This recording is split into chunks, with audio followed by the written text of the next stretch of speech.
وہ اس کی وجہ یہ ہے کہ اتنا انویلڈی قسم کا سسٹم ہے کہ آپ جو ہم چیزیں چاہتے ہیں نا, ہمارا پرابلم تو ٹوین ڈیفیسٹس ہے, ایک طرف کرنٹ اکاؤنٹ ہے, دوسری طرف فسکل ہے. تو ان دونوں کو ٹھیک کرنے کے لیے پہلے تو ریفارمز چاہیے سسٹم, ہر تھرو آؤٹ ہر چیز کے اندر ریفارم چاہیے. لیکن جو میں سب سے پہلے جو شارٹ ٹرم کی آپ بات کر رہے ہیں نا شوکت, سب سے جو ہم امیڈیٹ اگر ہم کہیں سے ریلیف مل سکتی ہے, کیونکہ دو ہی پرابلمز ہو جاتے ہیں. سب سے بڑا پرابلم تو ڈالر کا ہوتا ہے, ہمارا روپیہ گرنا شروع ہو جاتا ہے, اس سے انفلیشن بڑھنی شروع ہو جاتی ہے, اس سائیکل کے اندر ہی ہم پھنسے ہوئے ہیں, اور اس کی وجہ سے انویسٹمنٹ نہیں آتی. کیونکہ جب آپ کا کرنسی گر رہی ہو تو جو باہر سے انویسٹر ہے وہ اگر یہ سمجھتا ہے کہ ڈالر میں ہی پیسے رکھے تو فائدہ ہے, وہ کیوں پاکستان میں اپنے ڈالر چینج کر کے انویسٹ کرے. اور اپنے بھی لوگ, ہمارے بھی لوگ آج جو حالات ہیں پاکستان کے, سارا پاکستان کے اندر بھی انویسٹر وہ ڈالر ہی لے کے بیٹھ جائے. وہ کیوں انویسٹ کرے جب اسے پتا ہے کہ اسے یہی نہیں پتا کہ کرنسی کتنی تیزی سے گرے گی.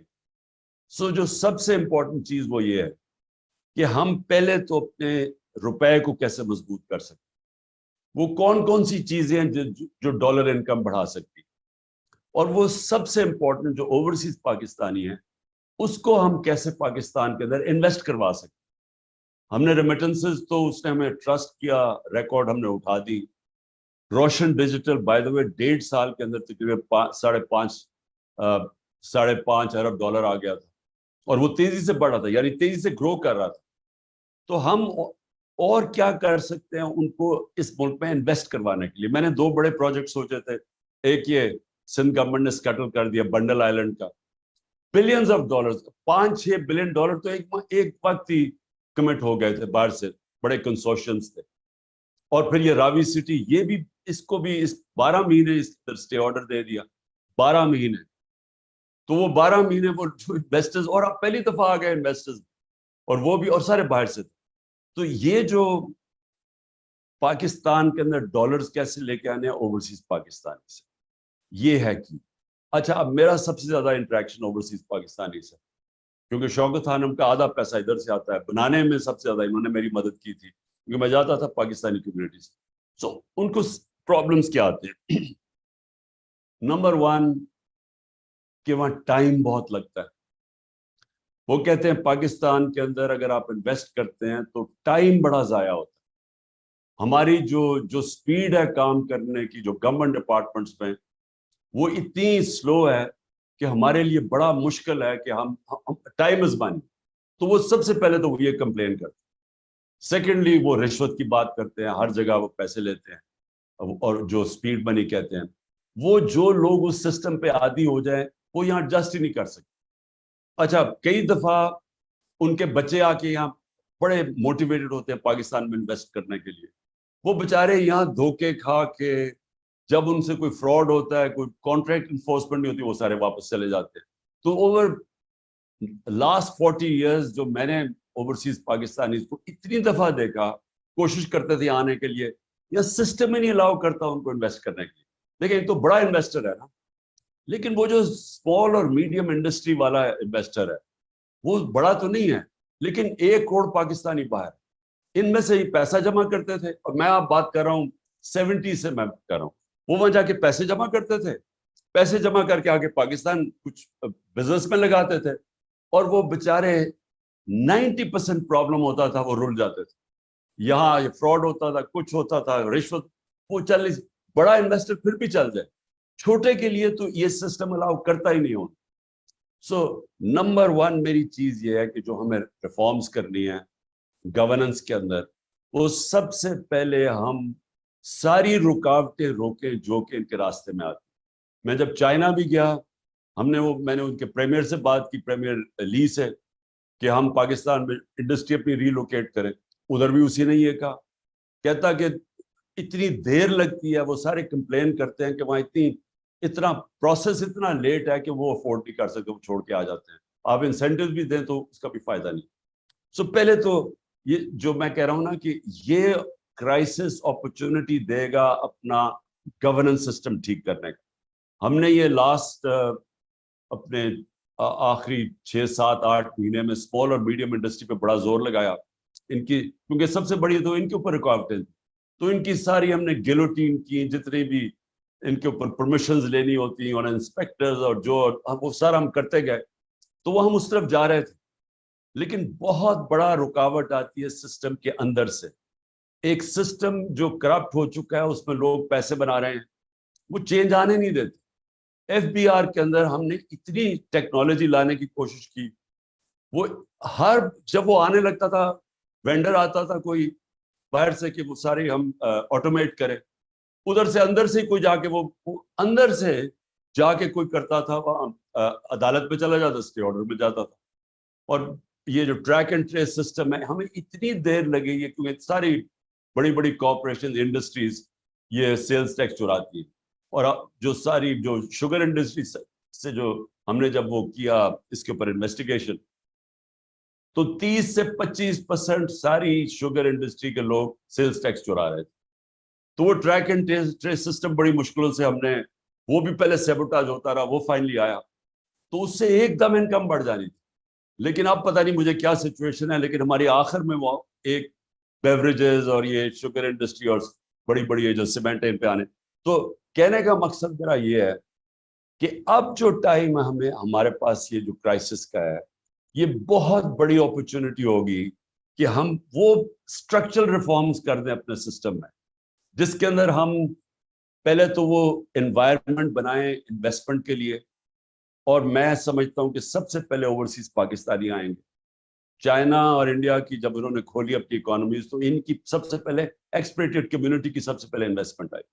ان کے لیے ہم تیار کریں, اور دیکھیں وہ فینومینل ان کے پاس ریسورسز اوورسیز پاکستانیز کے پاس. تو میں یہ فگر کوٹ کرتا ہوں کیونکہ مجھے اپنا والوں نے دی کہ 16,000 پاکستانی امریکن فزیشنز کی نیٹ ورتھ $200 بلین ہے, اور جو ٹاپ 10 پاکستانی, امریکہ کی صرف بات کر رہا ہوں, ان کی $25 ارب. تو یہ سارے جو لوگ ہیں یہ ابھی بھی پاکستان کے لیے ترستے ہیں آنے کے لیے, درد فیل کرتے ہیں, ڈیمونسٹریٹ کرتے ہیں جب برا ہوتا, لیکن انویسٹمنٹ نہیں لے کے آتے کیونکہ وہ سسٹم ہی الاؤ نہیں کرتا. اور ہم نے نمبر 1 یہ ہو گیا. نمبر 2 جو میری وہ بھی آخر میں ہم نے یہ ریئلائز کیا کہ یہ جو بھی چیز ڈالر انکم لے کے آتی, اس کے لیے ایک علیحدہ منسٹری ہونی چاہیے, کیونکہ وہ کون سی چیزیں ڈالر لے کے آتی ہیں, تاکہ ان کی صرف فوکس ہو کہ وہ منسٹریز جو جدھر جدھر, کیونکہ وہ کراس دا بورڈ ہوتی ہے نا, ایک تو ایکسپورٹس ہیں آپ کی, لیکن اور بھی آپ کی ہیں, ایگریکلچر ہے, اس کے اندر کون سی چیزوں سے ہم امپورٹ سبسٹیوشن کر سکتے ہیں, لانگ ٹرم پلاننگ ہو, تو وہ ایک جگہ سے مانیٹر ہو. کیونکہ میں نے ریئلائز کیا کہ وہ علیحدہ جگہ کام ہوتے ہیں, ان کی کوئی کوآرڈینیشن ہی نہیں ہوتی, اور پھر کوئی کسی کو, یعنی جو بیوروکریسی میں لوگ کام کر رہے ہوتے ہیں, کسی کو اہمیت ہی نہیں ہے کہ ہمیں کتنا امپورٹنٹ ہے اس ملک میں ہم ڈالر انکم بڑھائیں. ایک مثلا کہیں سے گرانٹ آ رہی تھی ڈالرز کی, میں آپ کو صرف مثال دے رہا ہوں, $500 ملین کی آ رہی تھی. وہ ورلڈ بینک والا وہ جو ایلانگو تھا وہ میرے پاس آیا, کہتا کہ تمہیں پتہ ہے تمہارے پاس صرف 2 ہفتے رہ گئے اور وہ گرانٹ واپس جا رہی ہے. میں بڑی دیر کا, میں 3 مہینے پہلے ہم نے گو ہیڈ دی ہوئی تھی اس کو, تو میں نے جب چیک کیا ایک سیکشن آفیسر نے آبجیکشن لگا دی تھی اس کو, گرانٹ آ رہی ہے $500 ملین کی, اس آبجیکشن کی وجہ سے وہ صرف 2 ہفتے رہ گئے تھے, وہ گرانٹ واپس جا رہی تھی. تو یعنی ایسے لگتا ہے کہ لوگوں کو سمجھ ہی نہیں ہے کہ کتنی امپورٹنٹ ہے اس ملک کے اندر ہماری ایکسپورٹ ارننگز یا ڈالر انکم.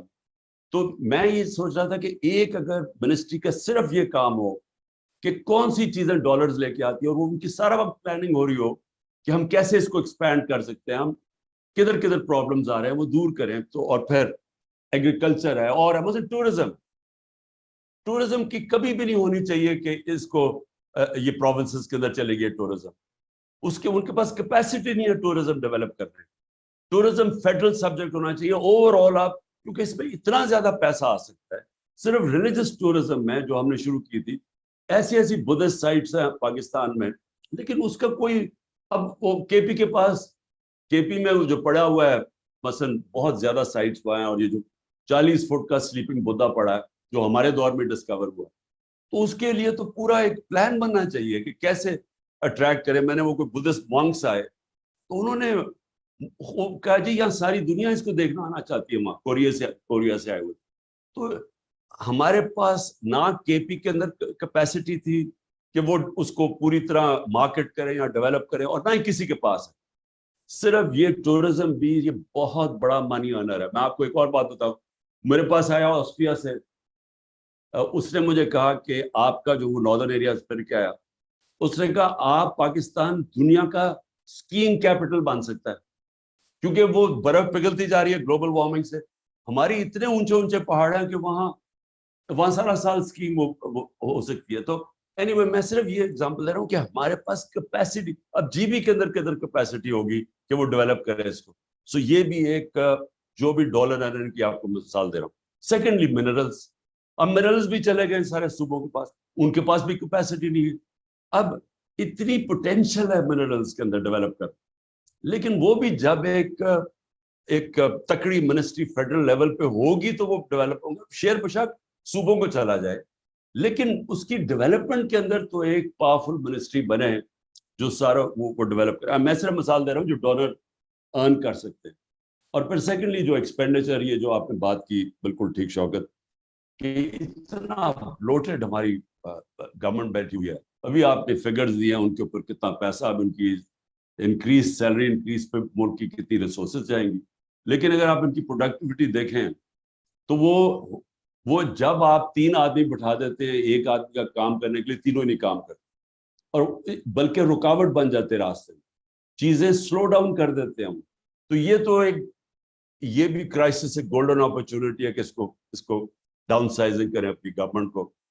اور اس کے علاوہ بھی ہمارے پاس کیپیسٹی بھی نہیں ہے. جو ماڈرن ریکوائرمنٹس ہیں بیوروکریسی کی یا منسٹریز کی, وہ ہے ہی نہیں. مجھے اتنا, جب ہم نے پروب کیا تو 2 بڑی انرجی کی بہت بڑی منسٹری, پیٹرولیم اور پاور, اب ہم سارا وقت فیل کرتے تھے کہ ان کے اندر کیپیسٹی نہیں ہے. اتنا پیسہ ہے اس کے اندر, اتنی لاسز ہیں. لیکن اس کے لیے تو ہم نے ویسے یہ بڑا ڈسکس کیا, وہ شوکت ہے, میں نے بھی, یہ حماد سے بھی, کہ ہمیں بڑے اس کے لیے کوالٹی کے, جتنا مرضی ان کو پیسہ دو, کوالٹی کے اسپیشلسٹ آنے چاہیے, پروفیشنلز کو چلانا چاہیے, کیونکہ ایک فیصلے میں اربوں روپے ادھر ادھر چلا جاتا ہے. اور ان کے اندر لوگ بیٹھے ہوئے ہیں, پتہ نہیں کتنے سال کے مافیاز. وہ شپ نہیں لگ رہی, شپ کو باہر کھڑا کرا, وہ آیا, ہر چیز میں پیسہ بن رہا ہے. سو اینی وے یہ اس کے جب تک آؤٹ سائڈ پروفیشنلز اس طرح کے منسٹرز نہیں آتے, ہم ان کو صحیح معنی میں نہیں چلا سکتے. اور میں نے جو آخر میں 2-3 پوائنٹس تھے میرے, ہاں لانگ ٹرم پلاننگ. دیکھیں میں نے ایک اور بھی دیکھا کہ ہم جو آج ہمارے حالات ہیں وہ سارے یہ شارٹ ٹرمزم کے لیے, ہم الیکشنز کے لیے دیکھتے ہیں, اس لیے کبھی کسی نے انوائرمنٹ کا ہی نہیں سوچا. ہم نے پہلی دفعہ یہ جو ہماری اور دنیا میں بھی اکنالجمنٹ ہوئی, وہ تو کے پی سے ہم نے شروع کیا, یہ جو بلین سونامی کا آئیڈیا کیا, اور اس کے بعد انوائرمنٹل پہلی دفعہ پروگرامز بنائے. تو یہ تو کسی کے ریڈار پہ بھی نہیں ہے, یہ تو کوئی سوچتا ہی نہیں ہے اس چیز کے اوپر, کیونکہ پاکستان کی جو ولنریبلٹی آگے وہ بڑھتی جائے گی. اور پھر ڈیمز کا سوچے, 50 سال کے بعد ڈیمز بنا رہے ہیں. ہاں یہ پہلی دفعہ ہماری گورنمنٹ میں شروع ہوئی ہے ڈیمز بنانے. تو یہ بھی یعنی جب تک ایک بیٹھ کے, جو ابھی آپ نے, ایک تو ایمرجنسی ہو گیا, ایک شارٹ ٹرم ہو گیا, لیکن لانگ ٹرم پلاننگ کبھی بھی کوئی دنیا کے اندر ملک پروگریس نہیں کر سکتا جب کہ اس کی لانگ ٹرم پلاننگ. اور یہ سارے جتنے بھی میں نے دیکھے ہیں جو یہ سکسیس ماڈلز ہیں, انہوں نے, اب چائنا جاؤ, انہوں نے پتہ نہیں کتنے سالوں کی پلاننگ کی ہوئی ہے. یہ جتنے بھی ہے, ساؤتھ کوریا, یہ سب کی لانگ ٹرم پلاننگ تھی. ہمارا تو یہ صرف الیکشن ٹو الیکشن پلاننگ ہوتی ہے, جس کی وجہ سے ہم ایک کرائسس ٹو کرائسس جاتے. تو ہمارا جو یہ ٹوین ڈیفیسٹس ہیں, جو ہمارے اصل پرابلمس, اس کے لیے ایکسپورٹ اور ڈالر ارننگ بڑھانے کے لیے پوری ایک تیاری ہو. کیسے ہم جو اپنی امپورٹس ہیں, جو ہم امپورٹ سبسٹیوشن کر سکتے ہیں, وہ اس کے ساتھ ہو. اور جو کون سی اور بھی جو جس طرح میں نے ٹورزم اور منرلس کا, ان کی ہم کیسے ان کو ڈیولپ کر سکتے ہیں. اور پھر خرچے کدھر کم کر سکتی ہے گورنمنٹ چلانے میں, کیونکہ یہ اتنی بڑی جو گورنمنٹس بن گئی ہیں, یہی سب سے بڑی رکاوٹ ہے ہماری اس کے اوپر انویسٹمنٹ کے اندر. جو میں پھر سے ریپیٹ کرتا ہوں, اوورسیز پاکستانیز کی انویسٹمنٹ یہ سب سے امپورٹنٹ ہوگی ہماری ڈیولپمنٹ میں شروع میں. یہ سب یہ کیونکہ یہ کرنا چاہتے ہیں انویسٹ, یہ پہلے سے انکلائن ہے. ان کے لیے پہلے سے پلان کریں کون کون سے ان کے پرابلمز آتے ہیں. صرف ایک کا اوورسیز پاکستانی منسٹری کا نمبر 1 کام صرف یہ ہونا چاہیے کہ ان کی جو بھی انویسٹر وہاں سے آئے اس کو فیسیلیٹیٹ کیا جائے. اس کے لیے سارے رکاوٹیں اور کانسٹنٹلی کرنا پڑے, کیونکہ میں نے یہ بھی ریئلائز کیا کہ ہماری منسٹریز کے اندر پورے مافیا سب بن گئے, اور وہ اینٹی ڈیولپمنٹ. میں نے کوشش کی, مثلا میں آپ کو مثال دیتا ہوں کنسٹرکشن کی انڈسٹری کی. ہم جب کووڈ کے اندر پھنس گئے اور بالکل ہی اکانومی ٹھپ ہو گئی, تو میں نے پھر وہ خاص اس کے IMF کے ہیڈ سے بات کی, اور ہم نے کنسٹرکشن انڈسٹری کو ہم نے پھر انسینٹیوائز کیا, کیونکہ وہ روزگار دیتی ہے زیادہ. آپ یقین کریں کہ مجھے ہر ہفتے میٹنگ کرنی پڑتی تھی, ہر ہفتے فیصلہ ہوتا تھا کہ جی آپ کی اب یہ رکاوٹیں آ رہی ہیں. وہ کنسٹرکشن انڈسٹری کے بھی لوگ آئے ہوئے تھے, وہ کہتے تھے یہ پرابلمز آ رہے ہیں, وہ ہم ریموو کرتے تھے, فیصلہ ہو جاتا تھا. 2 ہفتے کے بعد پھر میٹنگ ہوتی, پتہ چلتا تھا انہوں نے پھر سے کوئی اور چیز ایڈ کر دی, ایک سینٹنس لگا دیا, پھر وہ رکاوٹ آ گئی. تو وہ اتنا بڑا پرابلم تھا. تو مجھے 6 مہینے لگے ہر ہفتے میٹنگ کرتے کرتے ایونچولی وہ کنسٹرکشن کو سیکٹر کو انسینٹیوائز کرنے کے لیے, اور اس کے بعد وہ بوم کر گیا. جو سب سے بڑا پرابلم ہے نا وہ ہے اسمال اور میڈیم انڈسٹری. وہ ان کے اتنی زیادہ پرابلمز ڈالتے ہیں ان کے راستے میں, کیونکہ ان سے بھی ہماری میٹنگز ہوتی تھی. اچھا وہاں بھی یہی ہوتا تھا. اور ایف بی آر کے اندر اچھا آپ کہتے جی یہ چیزیں کم کریے, ٹیکس کر دیں, انسینٹیوائز کریں, وہ تھوڑی دیر کے بعد وہ کوئی اور لائن ڈال کے پھر وہ ٹیکس لگا دیتے. یعنی بھیا ٹیکس نہیں لگاتے تھے, اپنی پاور چھوڑتے نہیں تھے.